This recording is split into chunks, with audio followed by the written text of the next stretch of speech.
నిన్నైతే మా గ్యాస్ అయితే అయిపోయింది అనమాట. ఇలాంటి టైంలో మనకి ఏం గుర్తుకొస్తాయంటే మీ ఊరికి, మీ వాడకి, మీ ఇంటికి, మీ ఇంటి పక్కకి వచ్చాము గ్యాస్ రిఫిల్ చేసుకోండి అంటే ఎంత సంతోషం వేస్తుంది అంటే మస్తు సంతోషం వేస్తుంది అన్నమాట. ఎందుకంటే ఆన్లైన్లో అయితే గ్యాస్ అయితే బుక్ అయితే లేవు అనమాట. తెలిసిందే ఇరాన్ వర్సెస్ ఇజ్రాయెల్ యుద్ధం జరుగుతుంది కదా, దానివల్ల అయితే మనకైతే గ్యాస్ అయితే బుక్ అయితే లేవు. దీనివల్ల అడ్వాంటేజ్ ఎవరికి, డిసడ్వాంటేజ్ ఎవరికి అంటే ఒక ఎగ్జాంపుల్ ఇస్తాను అన్నమాట. ఇప్పుడు సపోజ్ సిటీ ఉంది అనుకోండి, వాళ్ళకి వచ్చేసి గ్యాస్తోనే యూజ్ అన్నమాట. అదే పల్లెటూరు ఉన్నది అనుకోండి, వాళ్ళకి గ్యాస్ లేకున్నా ఒకటే అన్నమాట. ఎందుకంటే కట్టెల పొయ్యి ఉంటాయిగా, దాంతోనే అయినా వాళ్ళైతే కుకింగ్ అయితే చేసుకోవచ్చు. అసలు ఆన్లైన్లో రియల్గానే బుక్ అవుతున్నాయా లేదా అని తెలుసుకుందామని ఫోన్ చేసిన అనమాట. రియల్గానే ఆన్లైన్లో బుక్ అయితే అవుతలేవు. నేను ఒక వెబ్సైట్లోకి వెళ్ళి ఒక ఇన్ఫర్మేషన్ తీసుకున్నాను అనమాట.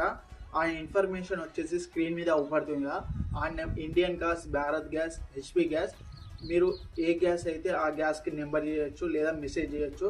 మీకు 2-3 డేస్లో అయితే మీ గ్యాస్ అయితే మీ ఇంటికి వచ్చేస్తుంది. మీకు గ్యాస్ మీద వండుకోవడం ఇష్టమా లేదా కట్టెల పొయ్యి మీద వండుకోవడం ఇష్టమో కామెంట్ చేయండి. Bye bye bye bye.